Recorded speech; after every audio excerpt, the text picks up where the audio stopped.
Grande noite para você que acompanha o Gazeta Esportiva. A Michele Janela está de folga e a gente toca daqui. Boa noite, Flávio. Boa noite, Celso Cardoso. Boa noite, Osmar Garrafa. Boa noite, Garrafa. Boa noite, Celso, Flávio. Pois é, o programa de hoje tem muitos assuntos bacanas. Empate do Santos com o Grêmio lá em Porto Alegre. Primeira vitória do Corinthians em casa nesse Brasileirão.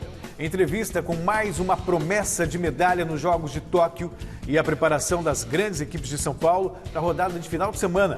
Fique com a gente, voltamos logo depois destas dicas.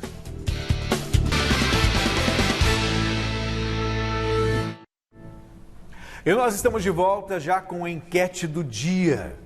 Qual o jogo mais difícil dos grandes paulistas na próxima rodada? Fluminense e Corinthians, Palmeiras e Bahia, Santos e Atlético Mineiro ou Ceará e São Paulo? Entre no site gazetesportiva.com para deixar o seu voto. Você também pode usar o nosso QR Code que aparece aqui do lado. Então não esqueça também que você pode mandar uma mensagem de WhatsApp, um vídeo, né, de até 10 segundos. O telefone é o 11, o DDD, né, se você estiver fora da Grande São Paulo, 994791633. 994791633. Rapazes, que difícil, hein? Qual o jogo mais difícil da rodada? Quando a gente pensa em mais difícil, não necessariamente mais equilibrado. E os outros também não são fáceis. Ó, não será nenhuma surpresa se nenhum paulista ganhar. Não será a primeira vez, né? São Paulo tropeçando em Fortaleza, Corinthians tropeçando no Rio. Resultados possíveis. Esse é o jogo Santos mais diante do entojado. Atlético. Como o Cílios da Penha, o mais entojado é Fluminense e Corinthians. Porque eu acho que é a disparidade maior, né?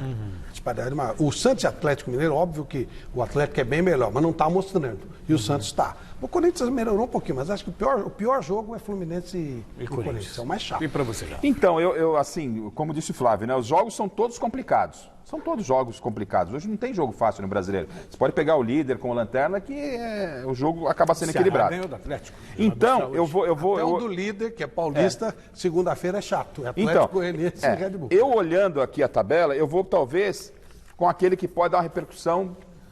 Quem tem maior dificuldade, que precisa vencer mais que todos os outros. Todo mundo aqui, obviamente, precisa vencer. O São Paulo. O São Paulo não venceu ainda, dos paulistas ele ainda não venceu. Vai jogar fora de casa contra o Ceará, não é? Que não é um time desprezível, não. Um time que tem sua qualidade, seu mérito. Vai jogar lá em Fortaleza. O Santos pega o Galo, vem de um empate com o Grêmio. O Corinthians se perde para o Fluminense depois de uma vitória. Nada absurdo pelo campeonato que faz o Corinthians. O Palmeiras tem uma certa pressão, episódio Abel, mas joga em casa. Então, para mim, São Paulo. São Paulo tá mais assim, é meio decisão para o São Paulo. Eu acho que o São Paulo. Estamos projetando os jogos do final de semana, mas ontem nós tivemos confrontos pela 6ª rodada do Brasileirão. O Santos foi a Porto Alegre enfrentar o Grêmio e voltou de lá com um pontinho na bagagem. Grêmio e Santos em Porto Alegre pela 6ª rodada do Brasileirão. O time gaúcho começou dando um susto no peixe. Aos 3 minutinhos de jogo, Diego Souza finalizou e abriu o placar na arena. 1-0. A reação do time de Diniz veio com Marcos Guilherme. O camisa 23 dominou no peito e saiu na cara do gol para finalizar. 1-1.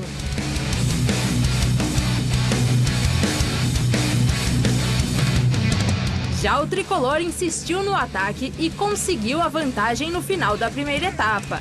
Matheus Henrique chegou livre para empurrar para o fundo da rede. 2-1. Mas como tudo que é bom dura pouco, Marinho mandou um míssel no alvo. Dá uma olhada no gol que o atacante santista fez. Final Grêmio 2, Santos também 2. Da nossa parte, conseguiu produzir ofensivamente, mas defensivamente a gente ofereceu algumas chances para o Grêmio que não estava acontecendo nos outros jogos. A gente vai ter que corrigir isso. Ofensivamente a gente produziu, foi um time muito corajoso, principalmente no segundo tempo, e mereceu o empate, foi buscar o empate com muita luta e muita dedicação. Fernando Diniz. E o Marinho não estava jogando nada, acertou um petardo, né? E a gente comentava aqui em off o Camacho, né? Como assim, rapidamente se adaptou ao Santos. Às vezes é uma questão do cara sair e ter um técnico que conhece melhor o posicionamento dele, ideias que concordam, mas faz parte. O Santos está no lugar dele, ele está no meio da tabela, acho que ali é o caminho dele, ali que ele tem que brigar para ficar. Óbvio que puder conseguir mais, ótimo, mas ali tá bom. Já o Grêmio precisa abrir o olho, hein? O Grêmio, ele não, ontem era no jogo para ele fazer 3 pontos. O Grêmio não ganhou também, ele tá lá embaixo. E começa a ficar desgastado, porque o Grêmio também tem pressão forte. Né? Aí começa, não ganha aqui, não ganha ali, não ganha. Aí começa a virar uma coisa complicada. E o Grêmio, na minha cabeça, era time para Libertadores, lá em cima da tabela. Tá lá embaixo. E jogou pior que o Santos ontem. E a tal da pressão, né? Lá no Sul já se comenta que se não vence o próximo jogo, a situação do Thiago fica extremamente queridinho complicada. Thiago Nunes. Ou seja, não, a pressão existe em qualquer lugar. É aqui, lá, Porto Alegre, enfim, é o Brasil inteiro. O futebol acaba sendo assim.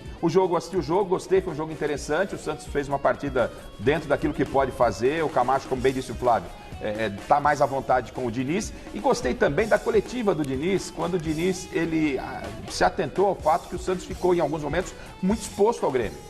E é o que eu defendo, o futebol você tem que ter um equilíbrio, você não pode ir com tudo pra frente. O Diniz falou, a gente deu mole, não podia dar mole, não, a gente ficou muito exposto lá atrás e isso precisa ser corrigido. Eu acho que é uma evolução para ele, o Santos está no bom caminho. Sem perder a coragem, e o Diniz foi corajoso ontem. Né? Um volante só. E o Corinthians também entrou em campo nesta quinta e conseguiu a primeira vitória em casa da edição do Campeonato Brasileiro. Acompanhe na reportagem de Jonas Campos. Tão presente quanto a belíssima lua cheia em Itaquera estava Gustavo Mosquito. De volta ao time após o falecimento do pai, ele colocou a emoção para fora logo aos 2 minutos, com gol marcado, mas depois anulado por impedimento polêmico. Insistente, o Mosquito seguiu voando e bagunçando pelo lado direito. Aos 27 minutos, ele parou na trave. Aos 44, invadiu a área se livrando da marcação, mas errou o chute. E aos 48, mostrou que também tem sorte ao cruzar e contar com a ajudinha do zagueiro Iago Maidana.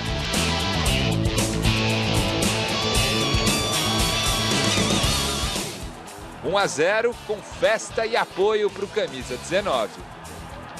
Muita coisa passa na cabeça ali antes do jogo, mas tem que agradecer a todos os meus companheiros aí pela força que eles me deram e a Deus primeiramente, né, que vem me dando força, vem confortando aí meu coração, por mais difícil que seja. Para não dizer que o Sport não chegou, Cássio buscou o chute de Betinho e no escanteio viu Sabino perder grande chance de cabeça. Mesmo Cássio que aos 6 minutos do segundo tempo atravessou o campo para abraçar o autor do segundo gol. Jô, após cobrança de escanteio, colocou lá dentro e de chuteira azul, hein, gente?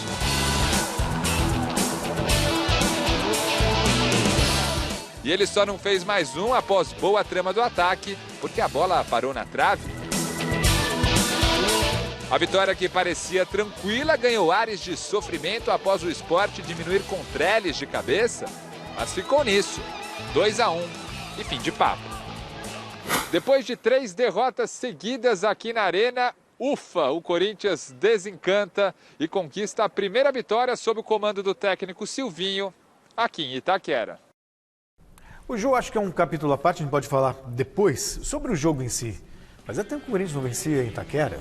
Esse é o tipo de jogo que tem que vencer, né? E o Corinthians, ele é um time, nesta temporada de meio de tabela também, não pode se dar o luxo de não vencer. E a casa dele é um ponto forte. E realmente era o tipo de jogo que tinha que ganhar, ganhou bem, ganhou tranquilo, a volta do Mosquito foi muito boa. Comentávamos aqui também, né, sobre se esse rapaz ele for bem, e o Silvinho tem muita capacidade para fazer isso, bem orientado. Ele é um driblador, é difícil ter dribladores, é um jogador raro, era muito virtude do futebol brasileiro que com o tempo foi passando, foi ficando uma coisa mais burocrática e ele pode ser útil sim, e foi importante. E aí, a partir do momento que o Jô fez o gol, a chuteira deixou de ser verde e virou azul, então não tem problema.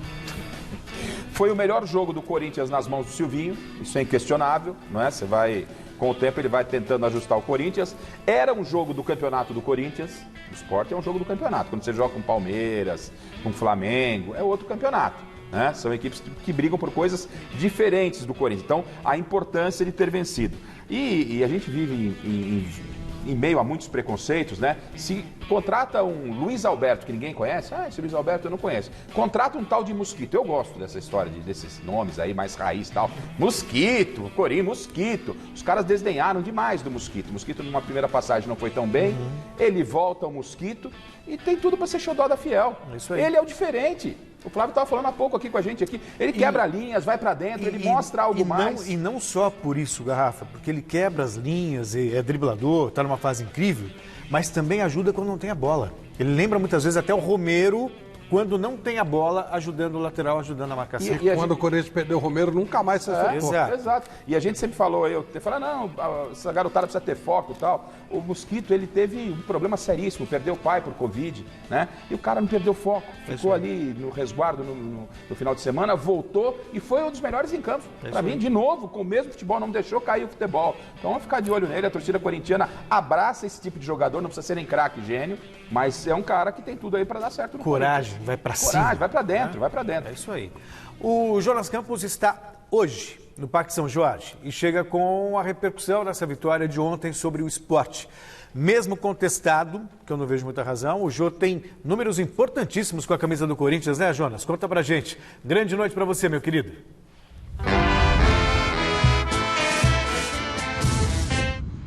Grande noite, Celso Cardoso, Flávio, Garrafa, todo mundo que acompanha o nosso Gazeta Esportiva. Pois é, né, Celso? Obviamente não é o mesmo Jô, né, de outros tempos, até de Copa do Mundo, agora com 34 anos, fisicamente diferente, né, mais contestado, é verdade. Outro dia até escolheu a cor errada da chuteira, né, muito criticado por isso, porque a fase, obviamente, não é boa, mas tem que respeitar, né, gente? Cria do terrão aqui do Corinthians, fez um gol importante ontem, voltou a marcar, né? Não marcava desde o fim do mês de maio o centroavante Jô, e com o gol de ontem, olha só que números interessantes. Com o gol de ontem, o Jô passa a ser o artilheiro do Corinthians no século XXI. Pois é, ele divide agora o posto mais alto dessa lista ao lado do Dentinho. Os dois têm 55 gols, jogadores que mais marcaram com a camisa do Corinthians no século.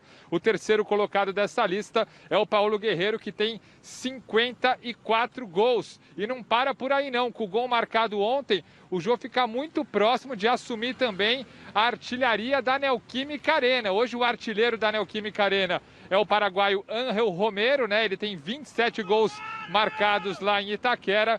E o Jô agora chegou a 26, então tá coladinho no Romero. O Jadson completa esse pódio, o terceiro dessa lista, com 24 gols marcados. Sobre o Jô, o Silvinho ontem, até na entrevista coletiva, disse que teve uma conversa muito séria com esse jogador para reduzir o campo de ação dele dentro do jogo, né? Para ele não precisar correr tanto, enfim, fazer um jogo ali em função do Jô, mais centroavante mesmo, sem precisar se mexer tanto e ganhar com isso, né? O grupo também ganha, obviamente, com o Jô mais perto do gol, mais perto da área. E falando do Silvinho, né, gente? Impossível não citar ontem essa vitória importante, a primeira dele como técnico na Neoquímica Arena. E como já é tradição aqui no Gazeta Esportiva, vamos colocar aí os bastidores. Silvinho nos vestiários da Arena. Olha, Celso, Flávio e Garrafa, não se assustem, viu? O pilhadão aí, ó, roda aí. Satisfação, alegria, prazer de jogar futebol, senhores. Boa sorte, bom jogo pra nós. Longe de acabar esse jogo, tá muito longe. Eu quero volta com concentração muito alta, fazendo as mesmas coisas e algo mais. É isso que nós queremos. Retém profundidade, amplitude e marcação positiva. Esse é o caminho, essa é a nossa história, esse é o nosso caminho e hoje foi o nosso resultado. Nós construímos bem esse resultado, vocês sabem disso. Uma peninha no final é futebol, é duro, é assim, e ele é de responsabilidade, ele é de um preparo coletivo que está sendo dado e de um preparo individual que vocês estão dando também. É árduo, é longe, é longo, vamos, satisfação. Satisfação em estar aqui, satisfação em jogar futebol, satisfação em atacar, agredir lá, marcar pressão. Tem muita gente que torce o nariz, mas eu gosto. Eu acho que uma coisa é só ter isso. E outra coisa é ter o trabalho de campo e também ter isso. Eu acho que faz parte do jogo. O boleiro, ele só ouve esse tipo de coisa se ele sentir que o cara conhece futebol. É isso aí. Senão não tem jeito. O boleiro, ele quer saber o treino, ele vê o treino lá e tal. A história que o Daniel Alves contava quando ele atravessava o Atlântico para fazer treino do Dunga. Ele falava, pô, não dá, né? Apesar dos resultados e tal. Claro. Quando entrou o Tite, ele falou, não, agora eu venho e faço lá o treino que eu faço aqui. O Silvinho, ele tem todo o estudo, toda a qualificação, é o UEFA Pro, é o máximo possível. Então é um cara que tem conhecimento teórico e, obviamente, está colocando na prática no time que ele conhece bem, todos os detalhes. Então o goleiro sabe.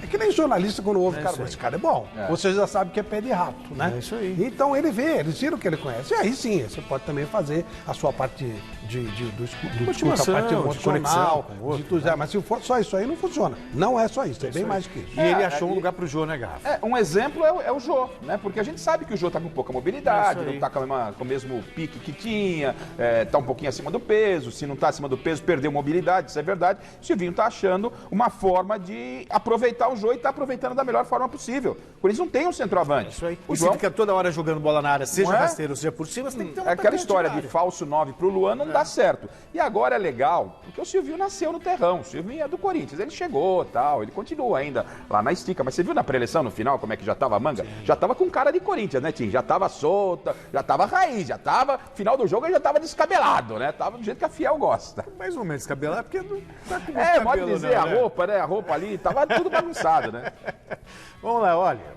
Acontece. Vamos ver como é que ficou a classificação, então, após a 6ª rodada do Campeonato Brasileiro. Olha só, o Bragantino é o líder com 14 pontos, seguido do Atlético Paranaense com 12, perdeu ontem o Furacão, Fortaleza e Bahia com 11, Palmeiras, Atlético Goianiense e Atlético Mineiro com 10. Logo atrás nós temos Flamengo, Fluminense e Santos na 10ª posição.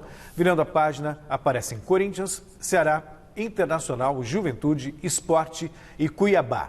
E estão na zona do rebaixamento São Paulo, Chapecoense, América Mineiro e Grêmio. Ainda tem muita rodada pela frente. Sim. Mas que tá estranha essa parte de cima. É bom que você, amigo de casa, vá se acostumando com esse tipo de liderança de times organizados, de empresas, de times que pagam em dia. Você vê lá, tá?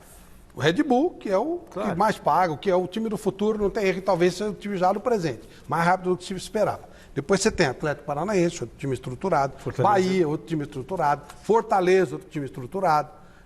Esses times aí que são... então o Palmeiras, que com toda dificuldade está estruturado. O Atlético Mineiro está com essa enganação aí, com grana, mas já está mais complicado do que se esperava. Então repara que é um grupo de times onde todo mundo quer jogar. Né? Aquele time que paga em dia, aquele time que tem organização. Nós estamos mudando. É bom prestar atenção. Camisa tem história, mas a história não faz o presente. Cuidado com isso, que essa mudança pode ser mais rápida do que se esperava. E a organização da maneira de jogar também, E quem não está acompanhando o campeonato, o cara pega a tabela e fala, começou agora, 2ª rodada. O cara pensa, já são 6 rodadas. Não, e antes que diga, o Vasco no ano passado ficou na liderança na 4ª rodada, não tem nada a ver Vasco com o Red Bull. 6 rodadas são 18 pontos. Então o cara olha e fala, começou agora, começou ontem o campeonato, né? É normal que acontece isso. O time perde a primeira, um grande, já vai lá para baixo. Não, são 18 pontos disputados, meu amigo. E olha de quem que o Bragantino ganhou na sequência. Vamos ficar esperto. Esse o ponto. Flamengo, Corinthians fora e Palmeiras. O Corinthians eu acho que não conta. Camisa, né? Eu tô entendendo. Camisa. Foi só para fora dar uma criticada. Mas já ganhou de 2 favoritos, pelo menos. É verdade. Exatamente isso. A 6ª rodada do Brasileirão já passou, mas ainda repercute nos clubes da capital paulista. No Palmeiras, por exemplo, as cobranças de Abel Ferreira no vestiário, após a derrota para o Red Bull Bragantino, ainda estão dando muito o que falar.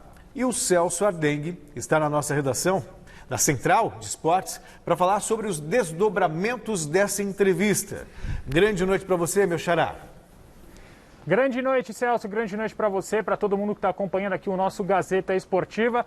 Pois é, depois da derrota por 3-1 do Palmeiras diante do Red Bull Bragantino, o Abel Ferreira, em entrevista coletiva, deixou clara todas as suas insatisfações com a diretoria do Palmeiras. E hoje, depois de uma folga, no dia de ontem, o Verdão se reapresentou na academia de futebol e, para parar as arestas, para acalmar os ânimos lá na academia de futebol, a diretoria convocou 2 reuniões. A primeira delas com o presidente Maurício Gagliotti, diretores do Palmeiras, o Edu Dracena, Anderson Barros e outros diretores do Palmeiras. E, além disso, a comissão técnica, que foi representada pelo técnico Abel Ferreira. Lá foram conversados muitas das declarações do Abel Ferreira após a derrota por 3-1, o Abel Ferreira cobrou reforços, a diretoria não gostou tanto. Inclusive, ontem o presidente Maurício Gagliotti foi ao Seleção Sport TV, concedeu uma entrevista lá para o pessoal do Sport TV e disse lá no Seleção que essas declarações não agregam em nada. Abre e fecha aspas aqui para o presidente do Palmeiras, essas declarações não agregam em nada. A informação que eu recebi do staff do Abel Ferreira é que o técnico português está emocionalmente desgastado e frustrado. Isso porque desde o início dessa temporada a diretoria avisou que contrataria reforços, mas também disse que ia focar na saúde financeira. O grande problema disso é que a diretoria prometeu reforços. Inclusive, vários diretores do Palmeiras já falaram em contato comigo que contratariam. O Abel Ferreira não está vendo esses reforços, deixou clara a sua insatisfação com isso, porque o Abel Ferreira entende, desde quando o Palmeiras foi campeão da Copa do Brasil, que o Palmeiras não poderia parar no tempo, porque oscilações com jogadores jovens e esses, como Patrick de Paula, Gabriel Menino, são normais. Enfim, esses reforços não chegaram e o Abel Ferreira não está muito feliz com a diretoria, o Abel Ferreira emocionalmente desgastado, como eu disse. A segunda reunião foi com a presença de todo o elenco inteiro, a comissão técnica e também o presidente e os diretores do Palmeiras. Nessa reunião, o intuito aí foi falar, a diretoria passar o recado para os jogadores que todos estão fechados. A diretoria está fechada com o elenco, os jogadores estão fechados com a diretoria, porque depois das declarações, Celso, não ficou muito legal não. Agora uma última pitada de informação aí, Patrick de Paula e Lucas Lima, os dois foram afastados aí por descumprirem os protocolos sanitários impostos pelo Palmeiras, os dois na baladinha, né, como a gente bem sabe. E agora, eu falei com o Anderson Barros, diretor do Palmeiras, e ele me deixou claro que está a critério do Abel Ferreira. O que o Abel Ferreira quer fazer com esses jogadores? Vai encostar, vai colocar para jogar. Eu lembro aqui para vocês que o Guerra, lembra do Alejandro Guerra? Foi afastado por muito menos do que fez o Lucas Lima e o Patrick. Devolvo para vocês, amigos. Obrigado, Xará. O Abel não está satisfeito com a diretoria do Palmeiras, mas também imagino que a diretoria do Palmeiras não esteja satisfeita com o trabalho do Abel. Mas se prometeram reforço, tem que dar reforço. E eu gosto quando o técnico fala, porque depois sobra pro técnico. Né? Aquela história de aí concentra tudo em cima dele. Tem um outro problema sério no Palmeiras, porque com essa história desses comandos de caça, desses paramilitares que estão acontecendo no Palmeiras, a boleirada está com o saco cheio. Por exemplo, Lucas Lima, eles estão loucos para que o Lucas Lima saia. Aí você começa a falar, será que não é pau mandato? Louco para que o Lucas Lima saia, porque a grana é muito alta e tal. Talvez tenha que pagar o Dudu, o Palmeiras tem... Então fica meio assim. E no caso do Patrick de Paula, a ordem do grupo que comanda a carreira do Patrick de Paula é cair fora. Talvez ele tenha que fazer mais algum jogo, mas ele está no mercado. Ele não... o pessoal, não é o Patrick. O staff. O pessoal que cuida do staff dele não quer mais esse tipo de situação com o jogador. Quer que ele saia daqui, vai embora. Porque não serve, não é isso, não é dessa maneira que eles querem trabalhar. E não há nenhum tipo de solidariedade do clube. Ao contrário, né? Então, uma coisa é uma coisa, outra coisa é outra coisa. Não cumprir o protocolo, tem que sair, mas são coisas diferentes. Não houve um momento de solidariedade dos jogadores que foram agredidos de maneira covarde por bandos. Eles foram caçados. Ninguém quer trabalhar desse jeito, ninguém vai fazer assim. Então isso é uma coisa que está pegando pesado e eu acho que o técnico tem que se manifestar se ele está descontente, porque senão vai sobrar tudo para ele. Eu entendo assim, eu disse ontem, repito, né? Acho que o Abel foi extremamente infeliz. Se tivesse esse problema, isso é para se resolver internamente. Como isso vai repercutir no elenco, eu não sei, porque ele já... Quando você começa a falar, porque jogador não vai me resolver, porque o que eu tenho aqui não é bom, vocês viram o que aconteceu com o Luxemburgo. Ele fez a mesma coisa. Não é? Então... mas aí já começa, já é o segundo que pede. Futebol, né? É assim. Já Futebol é assim. Agora, pera um pouquinho. Dentro da realidade do futebol brasileiro. Exato. Compara com quem está na frente. Palmeiras é tão inferior assim. E qual é a culpa do Abel nesse contexto? Qual é a culpa dele? Que ele não assume. Ele em nenhum momento assume culpa nenhuma. Ou a culpa é da diretoria ou a culpa do jogador. E quando ganha, da arbitragem. Ou quando ganha, é mérito dele. Tá errado isso daí. Ele perde o jogo Bragantino, tá tudo certo, trabalho legal do Braga, mas ele tinha no banco, ele não pode reclamar hoje pro cenário brasileiro e sul-americano, né? Ele tinha Wesley no banco, ele tinha Gabriel Menino, ele tinha Rony, ele tinha Luiz Adriano. Qual time dá o material humano como o Palmeiras dá? Carece. O Dudu tá chegando. O Daverson, querendo ou não, já chegou e já guardou um golzinho. Espera um pouquinho, ele não pode achar. Vamos lá, tem uma coisa importante. Tá. O Daverson não é nada do outro mundo, certo? Ok. No entanto, ele chegou e já está jogando. Portanto, ele já sentia carência nessa posição. Nomes tem, verdade. Mas como é que esses caras estão? Como é que está a cabeça dessa molecada que está louca para cair fora? Como é que, às vezes, por exemplo, Camacho, ele chegou no Santos e ele mudou o Santos. Às vezes o cara quer um jogador específico, que o ponto é esse, lhe foi prometido e não lhe foi dado. Sim, e depois sobra para ele. Ele apresentou, Flávio, até a gente comentava aqui, o Palmeiras é um time de uma única jogada, aquela velocidade do Rony. O Palmeiras, em vários momentos, se mostrou uma equipe extremamente defensiva, jogando só reativamente. A gente queria chamar, tem que São Paulo chamar o São Paulo, mas é mais ou menos, eu vou dar um exemplo, sei que pode me torcer o nariz. Era o São Paulo que criava, faltava um homem-gol lá na frente. Isso. Não é o caso do Palmeiras. Palmeiras não consegue exatamente o que ele propor quer, jogo. mas se foi prometido, no mínimo ele tem que falar. Sim, Falou, mas atribuir depois que inventaram o tá ruim, eu acho que é covardia. Para ele, depois que inventaram o tá ruim, nada parece que tá bom para ele, gente. No São Paulo, a consequência da 6ª rodada é mais uma baixa para o já desfalcado elenco à disposição de Hernan Crespo. O José Paes está no CCT da Barra Funda e conta quem foi parar do departamento médico desta vez. Grande noite para você, meu querido José Paes.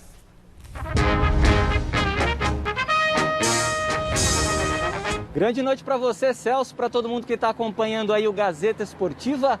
Gabriel Sara é a nova baixa aqui no São Paulo, no minuto 37 do segundo tempo, diante do Cuiabá na última quarta-feira, empate em 2-2 lá no Morumbi. Gabriel Sara tomou uma entrada dura, teve que ser substituído, deu lugar ao Rojas. E aí quando ele saiu do gramado ali, Celso, a gente tem até as imagens, ele foi amparado até por um membro da comissão técnica do São Paulo, não conseguia nem colocar o pé no chão, uma lesão que a princípio parecia grave, mas ele passou por exames, não teve nenhuma fratura constatada no pé, nem no tornozelo, tá tudo bem com ele, vai ser avaliado diariamente, mas a princípio está fora desse jogo do próximo domingo às 8h30 da noite lá no Ceará contra o Ceará. Então uma baixa importante aí, Gabriel Sara, que vinha sendo titular com o técnico Hernan Crespo. E por causa desse lance aí, que o juiz nem marcou falta, o Ricardo Marques Ribeiro, São Paulo mandou um e-mailzinho lá para a CBF, viu, ô Celso? Reclamando, falando, poxa, o nosso jogador se machucou, o juiz não deu nem falta. Aí o São Paulo já acrescentou nesse e-mail também a falta que originou o primeiro gol do Cuiabá no jogo, a falta do Wellington. Essa o Ricardo deu cartão amarelo para o Wellington. E no entendimento da diretoria do São Paulo e também da comissão técnica do Tricolor, não foi falta nesse lance. Então o São Paulo fez lá 2 tópicos no e-mail, a não falta do Wellington e a falta que não foi dada no Gabriel Sara, mandou um ofício lá para a CBF, para a Comissão de Arbitragem da Confederação Brasileira de Futebol. Isto posto, São Paulo segue sem vencer no Campeonato Brasileiro, já são aí 6 jogos sem vencer, 3 pontinhos conquistados em 18 disputados e, como eu disse, no domingo São Paulo vai lá para o Ceará, encarar o Ceará pela rodada 7 às 8h30 da noite, jogo importante do Campeonato Brasileiro. E o Benítez falou sobre o atual momento do São Paulo. Vamos conferir aí o que disse o camisa 8 do Tricolor. Roda aí. Creo que fútbol también es día a día y hoy no estamos en el momento que todo el mundo quiere estar, mas sabemos que tenemos que mejorar, que tenemos un time muy bom, sabemos que São Paulo no se merece estar donde está, vamos a trabajar, vamos a hacer todo para recuperar ese nivel que por ahí encontramos en el semestre que pasó. Principalmente yo, con todos mis compañeros, sabemos que São Paulo no se merece estar ahí, así que vamos a hacer todo para poder encontrar ese resultado que a la gente va a ayudar para volver a agarrar esa confianza que estamos precisando. E nesse caso, pelo menos, o Benítez falou e o Crespo assumiu a responsa da fase. Diferente. Que é o normal, o que é natural acontecer, não é? E todo mundo, e fica claro e evidente que o São Paulo tem um bom time quando tem todo mundo à disposição, mas um elenco para um campeonato brasileiro equilibrado como é complicadíssimo. Né? Então o Crespo tem que dar um jeito aí, repensar, tem que tirar, não sei de onde, mas tem que tirar algo, porque do jeito que está não dá para ficar. Eu já penso, São Paulo está abaixo, claro, vai ser muito melhor que isso no campeonato, está muito fora de lugar, mas o São Paulo sem Daniel Alves, ele perde muito, praticamente ele perde a criatividade, ele fica óbvio. Com o Benítez cresce um pouquinho, mas o Daniel vai ficar muito ausente até por causa do negócio da Olimpíada. Então, complicado pra caramba isso aí. Ele se machucou porque foi muito usado no Campeonato Paulista. Depois que ele saiu, o time não... A contusão dele, Flávio, foi em torce de joelho, Flávio. Não foi... Não teve muscular. Não, sim. ele está afastado. Esse período último da contusão dele foi um entorse de mas joelho. Ele saiu... Ele teve lá atrás. Ele teve lá atrás. Não, e aí uma coisa depois, vai gerando outra. Ele voltou, teve um entorse de joelho. Começou com o negócio... Que pode acontecer em qualquer situação. Mas muscular, o elenco é curto, Flávio. Muscular, imagine o São Paulo. Imagine o São Paulo. O elenco é o Daniel Alves. Agora, você, como conhecedor do São Paulo, né, e do futebol de um modo geral, imagine o São Paulo nessa fase que está se não tivesse ganho esse infeliz desse Paulistinha. Não mudava nada. Não mudava nada? Não quer saber de nada. Não mudava. Gente, você acha que muda alguma coisa? Já teriam triturado o Crespo faz tempo. O São Paulo, nessa posição que ele está, a torcida ela quer saber de Campeonato Paulista? Não. Gente, já teriam triturado o Crespo faz tempo. Não, aí é opção e está tudo bem. A diretoria também assumiu que optou por isso. Para mim, o São Paulo estourou os seus principais jogadores para ganhar o Campeonato Paulista. Foi uma escolha. E o Daniel Alves, sem ele, o time cai demais de produção. E ainda vai para a Olimpíada. Aí é opção. Se ok para o torcedor de São Paulo, ok. Eu acho que foi muito pouco em troca do prejuízo que está tendo. A seleção brasileira tem neste domingo o último compromisso pela primeira fase da Copa América contra o Equador. E o meu xará, o Celso Ardengue, volta ao programa agora para falar do time do professor Tite. Diz aí, Celso.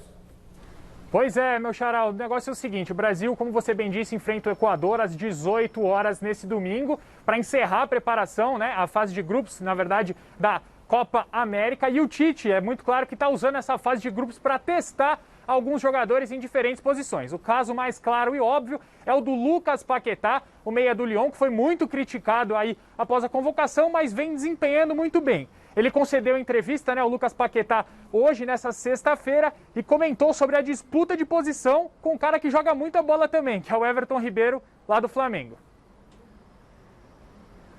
Eu acho que é uma função diferente, né, dentro da equipe, que hoje, na forma que jogamos, ela vem sendo o Neymar, o Everton Ribeiro.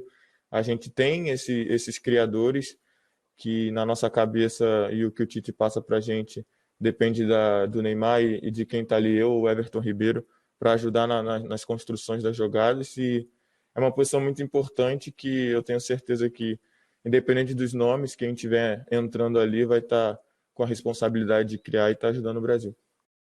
Bom, será que eu posso falar que o Lucas Paquetá é um dos coringas do Tite? Acho que sim, né? Até porque ele, nessa mesma entrevista coletiva, foi questionado sobre jogar como segundo volante na seleção brasileira, substituindo aí então o Fred do Manchester United, e ele disse que se sente super à vontade, ele até desempenha essa função no Lyon, lá no campeonato francês. Claro que o grande X da questão, Celso, Flávio e Garrafa, o grande X da questão da seleção brasileira é quem vai cuidar desse setor de criação. E agora eu pergunto para vocês, Everton Ribeiro ou então o Lucas Paquetá? Quem tem mais bola para armar a seleção brasileira ao lado de Neymar? Vou repassar então a pergunta, tá, meu xará? Eu acho que é um trabalho coletivo e a seleção faz um trabalho coletivo muito bom. O Tite faz um trabalho muito competente, a seleção sobra. Ainda bem que o jogo com a Colômbia teve alguma dificuldade, está virando muita molezinha. Mas vai continuar treinando contra o Equador, na outra fase talvez precise usar força total, mas é sobra, né? É uma competição do time só. O Tite fez essa seleção ficar muito acima das outras. Que antes o Brasil, sofrimento, né? Nossa. Mas graças ao trabalho do Tite a coisa está andando. O Brasil vai ser campeão do mundo ano que vem? O Brasil entra como um dos favoritos. Uns 20% de chance. Como um monte de seleções. Mas em termos de América, o Brasil tem um predomínio que não tinha há muitos anos. Está sobrando. É o que eu tenho falado, aproveitar essa Copa América para poder desenvolver o bom trabalho que o Tite vem fazendo. Porque você não consegue, em função da pandemia, medir forças com os europeus para a gente poder sentir melhor a seleção, mas a gente vai avaliar daquilo que a gente está vendo. Daquilo que a gente está vendo, o trabalho está muito bem feito, é uma sobra, né? Não é uma seleção brilhante, que empolga de grandes valores. Você tem o Neymar, que é um cara diferente, e no resto são jogadores que o Tite montou bem, um time coletivamente que funciona de acordo. E aqui na América do Sul ele passeia.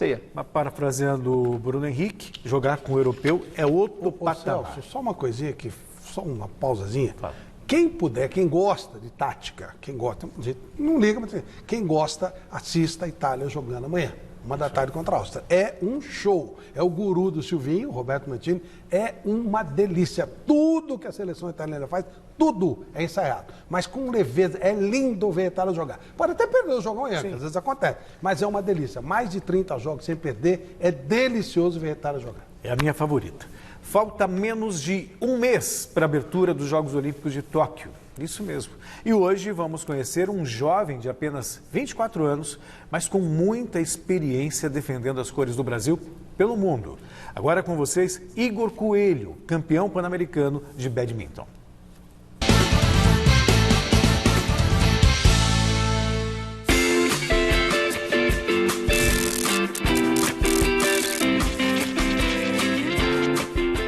Fala galera, beleza?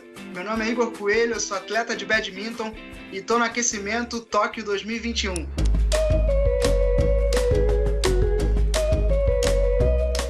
O intuito da ONG é intervir socialmente na vida das pessoas através do esporte. A galera vai lá, vai jogar, vai se divertir e com isso eles têm a oportunidade de viajar para fora do estado, conhecer outras pessoas, outras culturas, viajar para fora do país e ver caminhos positivos, né?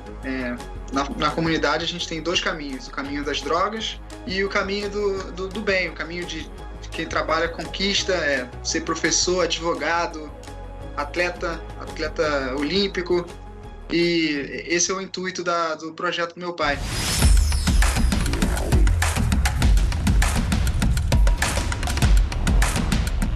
Eu era juvenil quando eu resolvi tentar as Olimpíadas e com 19 anos vivenciar as Olimpíadas, dá até arrepio, a galera tinha muita gente, parecia futebol. Foi a primeira vez que eu me senti atleta de futebol, né, sabe? A adrenalina, foi mágico, um momento muito mágico.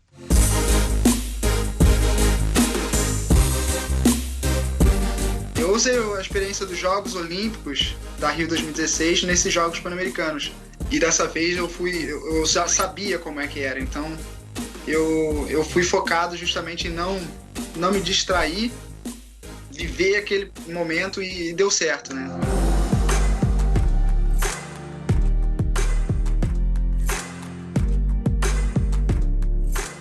O meu objetivo em Tóquio é focar em jogo por jogo, né? Eu quero sair da fase de grupos e se eu sair da fase de grupos aí eu quero tentar uma medalha olímpica, mas o principal mesmo o desafio é sair da fase de grupos em Tóquio.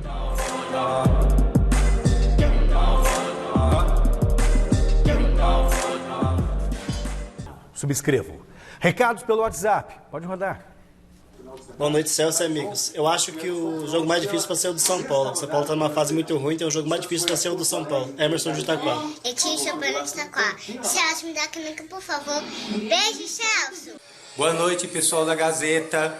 Olha, eu acho que o jogo mais difícil vai ser Corinthians e Fluminense, porque o time do Corinthians está muito fraco, viu? Olha, gostaria muito de ganhar a caneca. Um abraço, Ferreira de Guarulhos. Boa noite, Celso, Garrafa e Flávio. Nesses jogos, com certeza o mais difícil vai ser Palmeiras e Bahia. Vanderlei de Oliveira, de Arthur Alvim. É isso aí. Nesse final de semana, deveriam acontecer 2 reencontros importantes na Vila Belmiro. Mas Cuca foi expulso ontem e não vai encarar o Santos comandando o Atlético Mineiro. Por outro lado, teremos frente a frente Fernando Diniz e Tietê. As broncas do técnico Fernando Diniz em seus jogadores já são famosas. No São Paulo não foram poucas. Luciano muitas vezes foi advertido pelo treinador.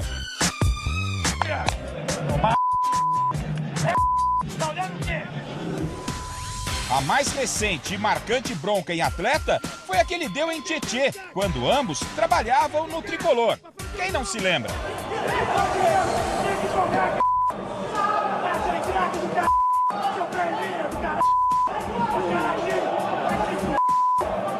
Essa bronca pública em Tietê teve grande repercussão. Tanto isso é verdade que Diniz veio a público para se desculpar com o jogador. Em relação ao Tietê, é coisa do jogo. Eu tenho um jeito de cobrar que todo mundo conhece, ele principalmente, e a gente vai resolver internamente. Há quem diga que esse episódio teria abalado a relação entre técnico e jogador. Tietê e Diniz já deixaram o tricolor. Tietê está no Galo Mineiro.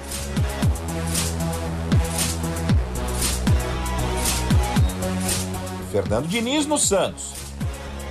Na nova casa, Diniz tem provado de alguns reencontros. No último final de semana, comandou o Peixe contra seus ex-jogadores. E nessa, ele levou a melhor. No próximo domingo, um novo reencontro marcado. Diniz terá pela frente o Atlético do Perninha Mascarado. Do Tietê. Como será esse reencontro, hein? Eles vão se cumprimentar? Tietê vai querer dar o troco vencendo o Santos de Diniz? Ou será que para ambos essa história ficou mesmo no passado?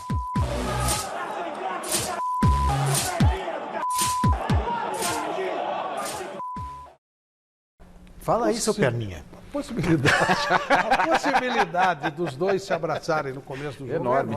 O Diniz já superou isso faz tempo e imagino que o Tietê tem inteligência suficiente para fazer o mesmo. Deixa passar, né? Sou ingrato. Novo contato com o Jonas Campos para falar agora com o grupo. Como o grupo do Corinthians reagiu ao afastamento de Danilo Avelar. É com você, Jonas, que não é perninha não, hein?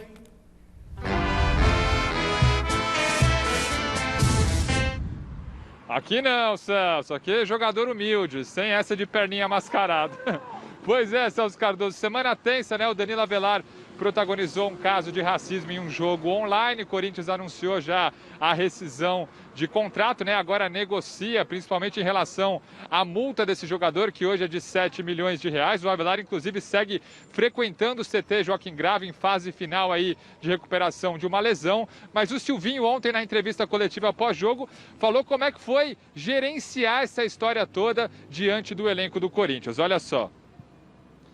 É uma situação que eu já dei entrevista, o clube já se posicionou, sim, é uma situação grave, o clube se posicionou e eu, obviamente, como treinador, me preocupou também os nossos atletas, justamente as relações, enfim, e nós tínhamos aí um dia e meio de treinamento. Quando eu utilizei a palavra blindar, talvez pudesse ser a palavra isolar o máximo possível, porque meus atletas tinham um jogo 24 horas, um pouco mais, 36 horas talvez, aí não sei quantas horas foram, mas enfim, pouquíssimo tempo para poder estar entrando em campo, do qual a gente não tem tido os bons resultados em casa, trabalhamos muito forte a parte tática, a parte de estratégia, para que os atletas pudessem performar bem hoje, a gente se preocupava muito por isso. O fizeram bem, enfim, e foi gerenciado dessa maneira. É o Coringão, gente, embalado pela vitória de ontem, volta a campo domingo em São Januário, no Rio de Janeiro, contra o Fluminense pelo Campeonato Brasileiro. O Luan ainda não deve ter opção, segue no departamento médico, se recuperando de um probleminha. Então, o Silvinho, tendência até de que repita o time, né? A gente aguarda, o Corinthians treina amanhã no CT Joaquim Grava e tem novidade para a semana que vem, viu, gente? Reforço chegando. O atacante de beirada Marquinhos, que estava emprestado ao Sport, jogador que tem vínculo com o Corinthians, revelado pelo Timão em 2017, estava no Sport. O Silvinho solicitou a volta desse jogador, atacante de beirada, e ele deve se apresentar na segunda-feira lá no CT Joaquim Grava. Então, mais uma opção. A ideia do Corinthians é fazer justamente o que fez com o João Vitor e o Gustavo Mosquito, né? Que rodaram aí por outros clubes e voltaram e hoje são titulares. Agora o Marquinhos, 24 anos, atacante de volta. Celso. Obrigado, Jonas Campos. Bom final de semana para você. E agora eu quero saber do meu xará como está a situação do Borja no Palmeiras. Ele volta ou não volta, Celso? Então, Xará, vamos com calma que a situação do Borja é bem delicada. O Júnior Barranquilla, que tem contrato vigente com o atacante até o dia 30 desse mês, chegou a sinalizar que compraria 50% dos direitos econômicos do jogador por volta aí de 3,5, 3 milhões e meio de dólares, tá certo? Mas eu conversei hoje com diretores do Palmeiras que me garantiram que esse acordo verbal não chegou ainda a virar uma proposta concreta. Isso porque, segundo o que eu apurei, o Júnior Barranquilla está estudando outros nomes que entraram literalmente ontem no mercado. O principal deles, que é especulado lá na Colômbia, é o Carlos Bacca, que jogou no Villarreal há um bom tempo e rescindiu ontem com o clube espanhol. O atacante rescindiu ontem o contrato, então, e aí, diante disso, o Júnior Barranquilla deu um chá de sumiço no Verdão, ô Celso. E agora eu quero saber de vocês. O Borja deve ser reintegrado ao Palmeiras para jogar junto ao Daverson? Ou vocês acham que o melhor negócio para o Palmeiras é negociar o atacante colombiano? Obrigado, Xará. Eu teria o Borja no meu time, sem discutir. O português está reclamando, se tiver à disposição... Por que não, né? Acho que ele é subestimado. Ele foi artilheiro do Palmeiras, não teve só isso. Se ele quiser, pode pegar o Marquinhos do Corinthians. Que vida, não? Que coisa. E o português que reclama. Um com a geladeira pede cheia o Marquinhos. e outro com a geladeira tão vazia. José Paz, eu não vou perguntar da sua geladeira não, mas me diz uma coisa. Com tantos desfalques, geladeira vazia do Hernan Crespo, como é que ele está armando a equipe de domingo para encarar o Ceará lá no Castelão?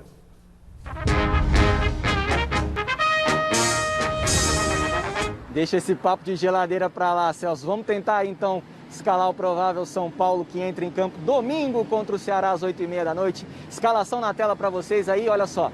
Thiago Volpi no gol, esquema com 3 zagueiros. Diego Costa, Bruno Alves e Léo. Daniel Alves voltando ao time titular depois de se recuperar de lesão. Ele que já tinha jogado contra o Cuiabá no meio de semana. Aí ali no meio, Lisiero, Rodrigo Nestor, Benítez e Reinaldo lá na ala esquerda. E lá na frente, Emiliano Rigoni e Éder. Este o provável São Paulo. Luan, recuperado de um edema na coxa esquerda, deve ficar no banco de reservas. Vai contigo, Celcinho.